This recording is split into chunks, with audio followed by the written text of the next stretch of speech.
É um grande prazer estar aqui nessa casa, minha primeira vez. Então, eu agradeço o convite que foi feito com tanto carinho pela Cíntia. E a gente se sente sempre numa expectativa muito boa quando a gente vai numa casa nova que a gente não conhece. Por quê? Porque a gente sabe que nossos vínculos, se Deus quiser, vão se manter daqui para a eternidade. Então, a Cíntia me pediu para escolher um tema e eu tinha 2 palestras prontas. E aí eu falei para ela as 2 que eu tinha e ela pediu que fosse causas atuais das aflições. Porque não tem nada mais atual do que a aflição. Nosso mundo é um mundo aflito. E aí a gente às vezes fica assim, nossa, por quê? Por que comigo?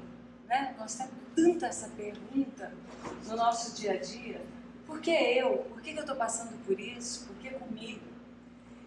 E o Espiritismo traz essas explicações para a gente de uma forma tão maravilhosa e tão consoladora que ao ouvirmos as palavras de Jesus, sempre procuramos que essas palavras façam morada nos nossos corações e nos nossos pensamentos. Então eu vou ler para vocês um trechinho do Evangelho de Mateus e do Evangelho de Lucas, que inicia a nossa palestra. Bem-aventurados os que choram, pois que serão consolados. Bem-aventurados os famintos e sequiosos de justiça, pois que serão saciados.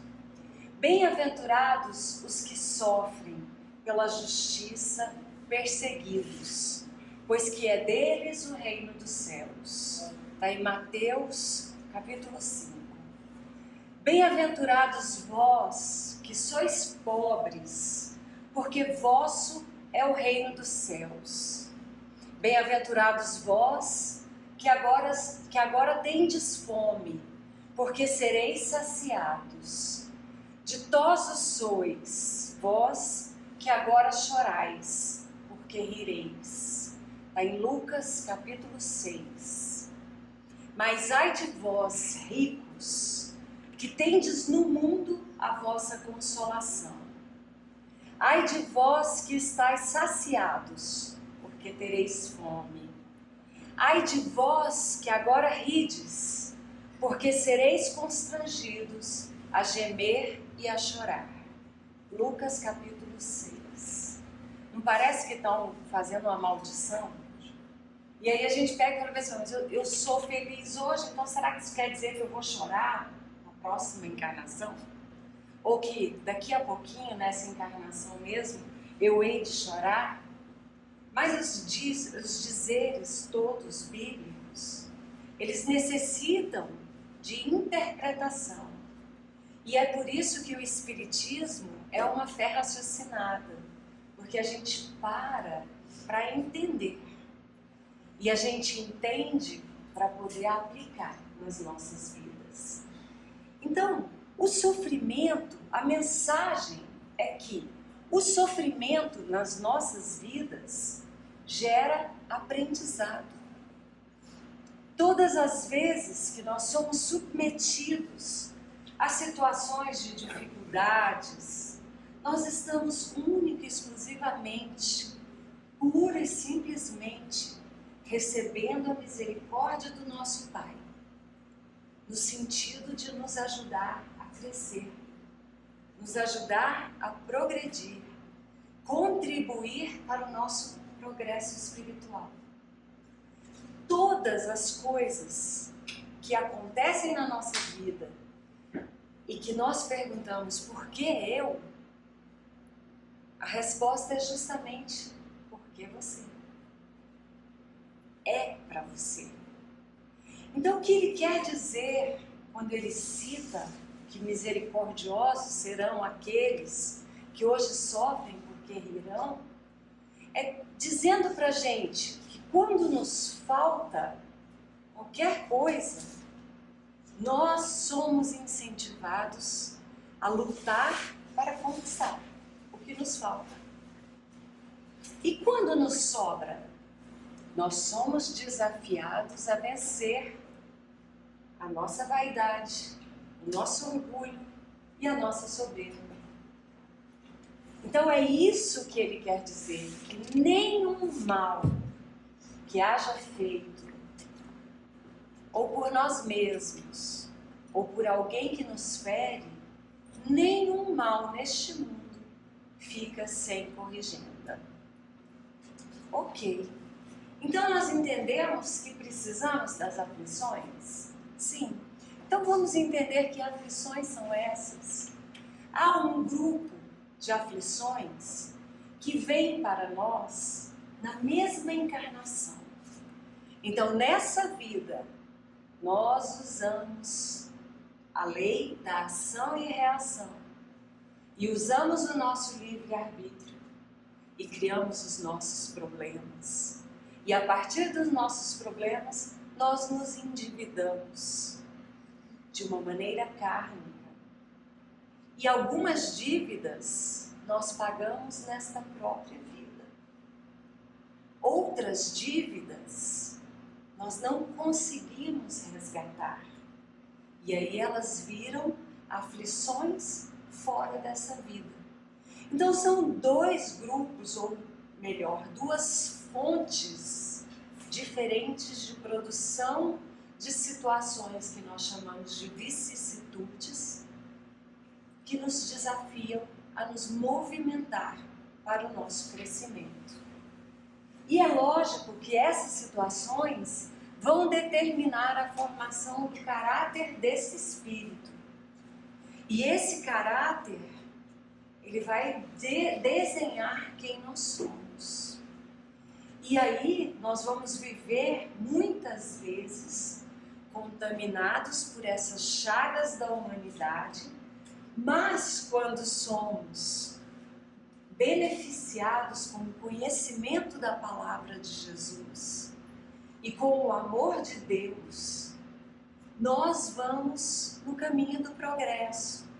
Portanto, nós vamos entendendo quem somos e por que estamos aqui. E assim, nossas falhas serão mais ou menos acentuadas conforme nós formos adquirindo esse aprendizado que é tão importante. Nós sabemos que muitos homens caem por sua própria culpa. Outros tantos caem porque são vitimados por outros amigos ou outras pessoas. Mas nós sabemos que tudo é uma soma de acontecimentos.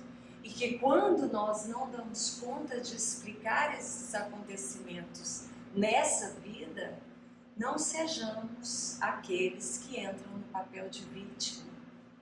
Porque se hoje estamos vitimizados por uma situação, bem provavelmente já fomos em outras existências algozes que acabam gerando a situação de uma reparação, muitas vezes dolorosa.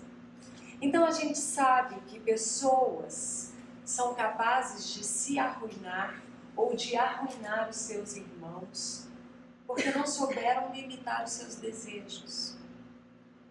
Nós sabemos que existem uniões que nós dizemos desgraçadas, por conta de que não foi o amor que norteou essas uniões, mas sim o interesse material, a vaidade.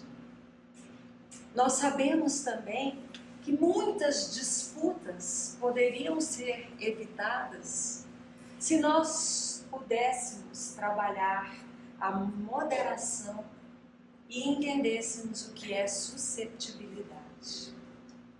Nós sabemos que podemos interrogar friamente as nossas consciências. E quando, nos nossos momentos de reflexão, entramos em contato com o nosso eu interior, somos capazes de detectar, por muitas vezes, os nossos deslizes, as nossas falhas.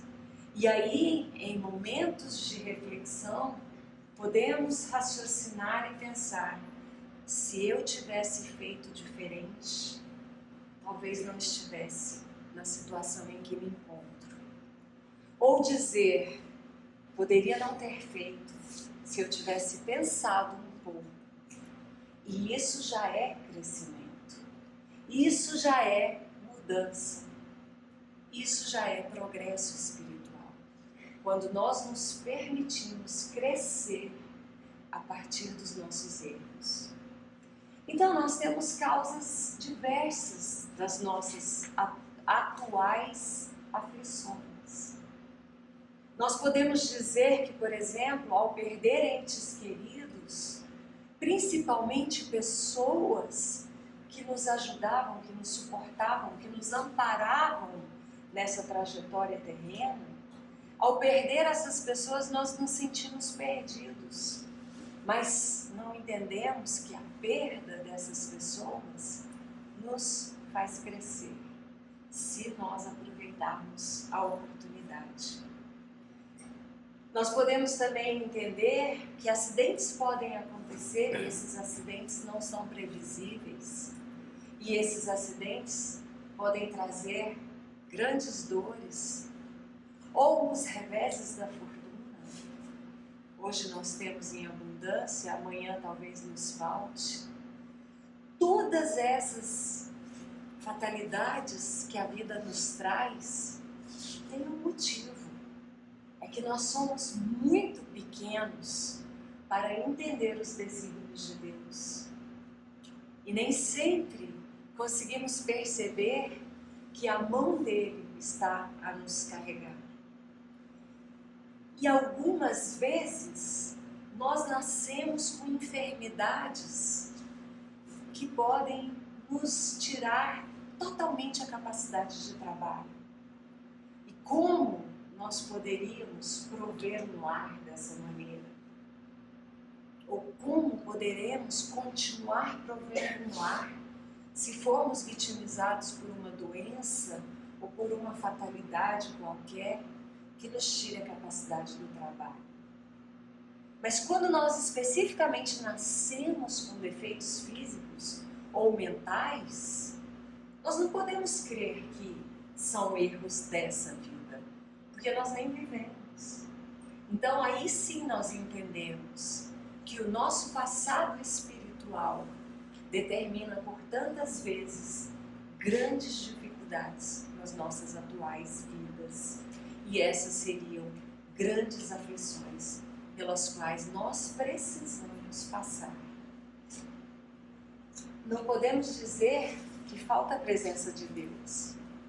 Como tantas vezes nós falamos, como tantas vezes nós dizemos: e agora, meu Deus, por que você me abandonou? E isso me faz lembrar aquela passagem tão linda que diz que um caminhante, um caminheiro, andava ao lado de Jesus e ao conversar com Jesus dizia: mestre, eu olho para trás e vejo a minha vida inteira com pegadas, as suas e as minhas, mas vejo que em certos momentos havia apenas um par de pegadas. Por que, mestre querido, que neste momento o Senhor me abandonou? E Jesus responde: neste momento havia apenas um par de pegadas, porque eu te carregava no colo. É exatamente isso. Quando nós estamos nos nossos piores dias, tenhamos a certeza de que estamos no colo de Jesus e que Ele está conduzindo a nossa experiência terrena. E eu gosto de dizer assim: então tá, nós entendemos as aflições, entendemos os motivos dessas aflições, ou pelo menos agora nós sabemos que eles existem e nós sabemos que precisamos entender mais ainda. Então, por que o Espiritismo não dá pra gente uma forma de resolver isso? Por que nós não achamos respostas? Então nós achamos sim as melhores respostas que existem. É que nem sempre nós damos conta de perceber que ali estão as respostas. Vejam, por exemplo, eu vou citar uma passagem bíblica que traz milhões de respostas às nossas dúvidas. No entanto, muitos de vocês já devem ter lido e às vezes a gente não para perceber a quantidade de ensinamentos que existe em histórias bíblicas. Então vamos falar da cura de Lázaro. Vocês já devem ter lido sobre a cura de Lázaro, ou pelo menos vocês sabem que Lázaro é considerado um ressuscitado, assim como Jesus. Mas se Lázaro não era um espírito da grandiosidade de Jesus, por que ele mereceu essa ressurreição? Vamos conhecer Lázaro. E à medida que a gente for falando sobre a história de Lázaro, vamos interpretando essa história, trazendo para as nossas vidas a experiência que Jesus narra e que nós nem sempre conseguimos perceber a profundidade dos seus ensinamentos. Quem era Lázaro? Lázaro era irmão de Marta e Maria e vivia com elas em uma aldeia chamada Betânia. Lázaro fica doente de uma hora para outra, com uma doença muito grave. E Maria manda mensagem para Jesus, pedindo a ele que viesse a Betânia, para ver o que ele podia fazer por Lázaro, porque Maria e Marta amavam muito seu irmão.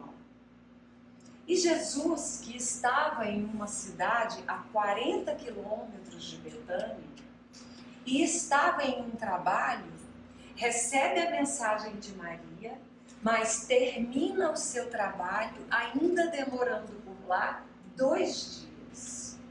E então Jesus vem a pé, 40 quilômetros é uma senhora andada, e Jesus gasta 2 dias para chegar em Betânia.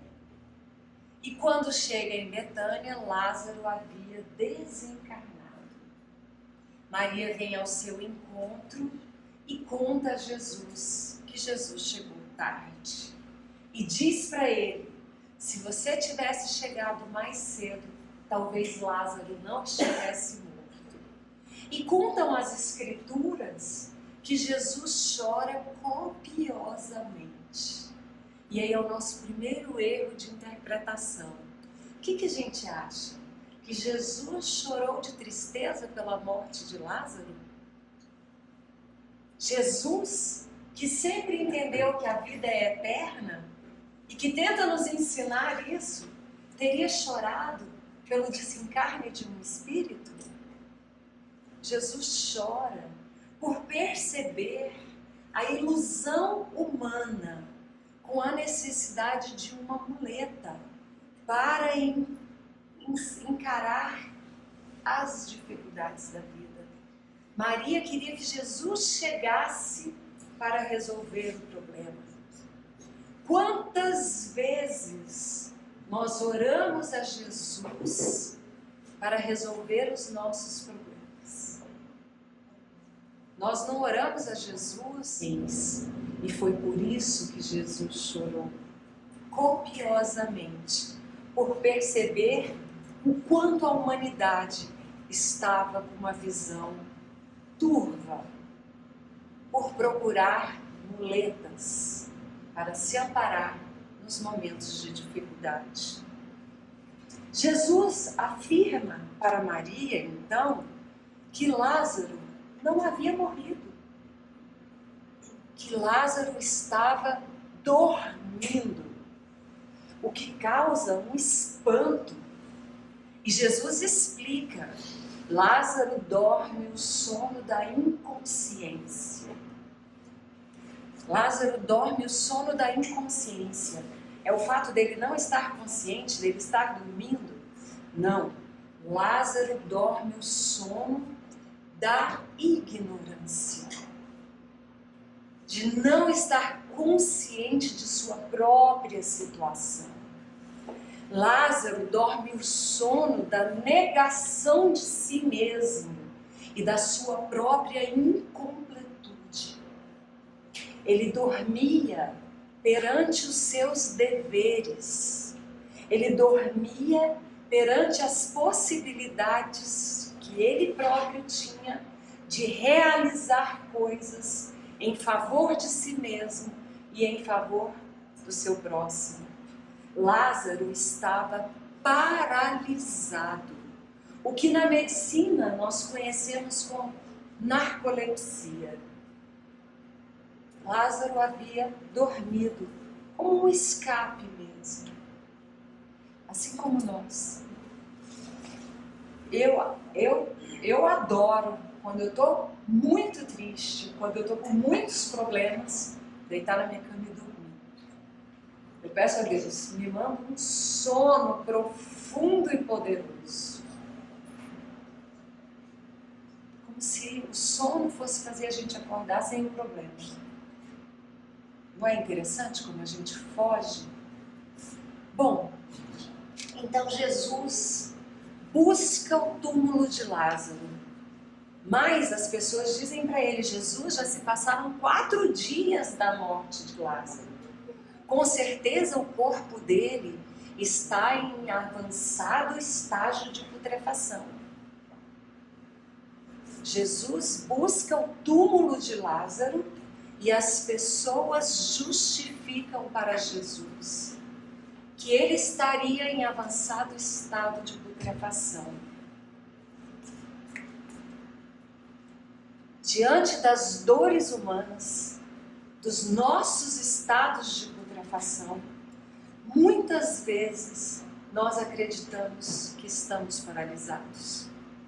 Ou muitas vezes nós deixamos os outros fazerem com que a gente acredite que estamos paralisados. Quando dizemos, não mexe não, está avançado o estado de putrefação. Não mexe não. Ele está paralisado, ele não dá conta de resolver. É assim que nós nos portamos. Sentimos dó de nós mesmos ou sentimos dó do nosso irmão. E assim nós congelamos as atitudes que seriam essa virada de mesa para que nós pudéssemos reagir. E aí Jesus, que sempre ensinou, socorre mais uma vez a humanidade, ensinando a cada um de nós a perceber quando estamos paralisados. Então ele se aproxima do local onde está o corpo de Lázaro, mas leva consigo uma multidão de pessoas. Naquela época, as pessoas eram enterradas em cavernas. Elas eram colocadas dentro de uma caverna e colocavam uma pedra como sepulcro. Nós conhecemos isso. O sepulcro de Jesus foi assim. A caverna é um símbolo de escuridão. Platão diz que nós vivemos, crescemos e morremos sem conhecer a luz, habitando as sombras. E é exatamente isso que simboliza essa caverna. Nós entramos nos nossos problemas e vamos para dentro das nossas cavernas emocionais e deixamos a pedra fechar ainda mais a luz. E lá ficamos, imersos na nossa paralisia emocional. Assim, dentro dessas cavernas emocionais, nós temos 2 opções: reflexão ou enterro total, ou perda total, ou depressão, desespero, desalento. Nós vivemos a nossa vida, a gente desperdiça tanto. Nós vivemos a nossa vida tentando nos livrar das dores. nós não vivemos as nossas vidas construindo coisas melhores. Nós buscamos todos os dias nos livrar de alguma dor. Nós conhecemos a dor de perto, mas nós não aproveitamos a dor para nos tornarmos pessoas melhores. Não conseguimos ser proativos dos nossos destinos. É como se a gente precisasse daquela dor. É como se a gente precisasse que o outro tivesse piedade. É como se fôssemos movidos pela vitimização. E aí, quando estamos lá dentro da caverna, se nós refletirmos, nós entendemos que a cura é patrimônio da alma, que desenvolve consciência, maturidade, dilata a nossa percepção e aumenta o nosso respeito por nós mesmos, porque nos ajuda a nos tornarmos quem vai ditar as regras de agora em diante. Então Jesus continua nos ensinando, ele para em frente à caverna e pede à multidão que o acompanha que retire a pedra. Há todo um simbolismo na retirada dessa pedra. Cada um de nós é um indivíduo em si, mas vivemos em sociedade. E a lei da sociedade determina que nós aprendamos a viver uns com os outros. Como? Só respeitando os limites? Não. Ajudando. Quando Jesus convoca a multidão, ele quer dizer que os seus amigos, encarnados e desencarnados, vão retirar a pedra que te enterra na sua caverna emocional. E é por isso que nós precisamos dos amigos nas nossas vidas. Precisamos da família. Precisamos dos nossos companheiros de jornada. Para que eles nos ajudem a retirar a pedra quando nós só enxergamos a escuridão. A importância de vivermos em sociedade. Jesus, ele ordena, vão lá, tirem a pedra do sepulcro. Ele ordena todos os dias da nossa vida, vai lá, ajuda o seu irmão, conversa, apoia, ampara, ensina, ou seja aquele que está dentro da caverna e aceite a ajuda de quem quer te ajudar. Aceite que os seus irmãos farão de tudo para tirar a pedra do seu sepulcro espiritual.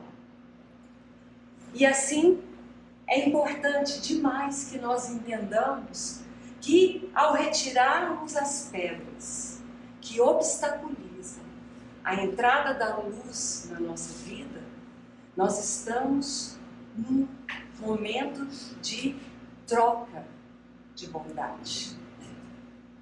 Quando nós precisamos, alguém vem e retira. Quando alguém precisa, eu estou disposto a retirar. E aí Jesus não entra na caverna. Ele grita lá de fora, Lázaro, vem para fora. O que significa isso? Jesus representa as leis divinas, que são ordenadoras e sábias, e que nos trazem o reequilíbrio. Então, quando ele diz, vem para fora, ele reconhece que lá dentro, Lázaro estava paralisado. Antigamente, as pessoas eram enterradas em cavernas enfaixadas, mumificadas. E ele ordena a Lázaro que venha para fora. O que significa isso? Ele convoca Lázaro a se desvencilhar do enfaixamento emocional. Ele convoca Lázaro a vir para a luz. ele convoca Lázaro ao movimento. Ele pede a Lázaro que venha para a liberdade, que se desvencilhe das suas amarras emocionais. Jesus entende a necessidade, a importância, o quanto é fundamental que a gente se movimente para que a gente saia das nossas dores. E Lázaro atende o chamado e sai. Inúmeros são os chamados de Jesus na nossa vida para que a gente saia das nossas cavernas. Porque há uma misericórdia gigantesca do nosso Pai, com grande luz lá fora. E Jesus nos chama, sai daí. Mas muitos de nós escutam o chamado, saem, não aguentam a luz e voltam. Muitos de nós não escutam o chamado. E alguns de nós, felizmente, saem como Lázaro, dispostos a ver a luz novamente, a evoluir com aquele aprendizado que foi estar em reflexão profunda dentro da sua caverna emocional. A vida, ela nos convida todos os dias a retirarmos as nossas pedras, a retirarmos as pedras dos nossos irmãos. A vida nos convida a nos livrarmos das faixas psicológicas que nos sufocam e que restringem a nossa autonomia. A vida nos convida à liberdade, mas a liberdade de usar o nosso livre-arbítrio, presente do nosso Pai maior, em nosso favor, em favor da humanidade, a usar esse livre-arbítrio de uma maneira divina. A vida nos convida a sair das nossas cavernas, a enxergar a luz e a retornar à vida com muito mais consciência e liberdade. Nós é que nem sempre conseguimos enxergar os convites. E aí, lá na Bíblia está escrito: felizes os aflitos, porque serão consolados. Felizes cada um de nós que estivermos dentro de uma caverna, porque seremos convidados a sair. E Jesus diz: eu vos disse tais coisas para terdes paz em mim. No mundo tereis tribulações, mas tende coragem, porque eu venci o mundo. Jesus quer que a gente faça igual a Ele. Luta, aceita seu calvário, carrega as suas cruzes, porque há um final brilhante e maravilhoso te esperando. É o crescimento. Nós estamos fadados ao crescimento. Alguns vão mais rápido, outros mais devagar, mas estamos todos juntos nessa jornada, caminhando. Jesus sempre reconheceu a quantidade de dores que existem no mundo. São dores de abandono, dores de traição, dores de doença, dores de alma, dores físicas. O mundo é cheio de dores, mas nós estamos aqui por isso. Nós vivemos para experimentar as nossas dores. E Jesus diz: bem-aventurados os aflitos, porque esses sim aprenderão com essas dores a se tornar pessoas melhores. Então que Jesus esteja na nossa vida nessa semana, trazendo para nós esses convites, e que nós tenhamos olhos de ver e ouvidos de ouvir.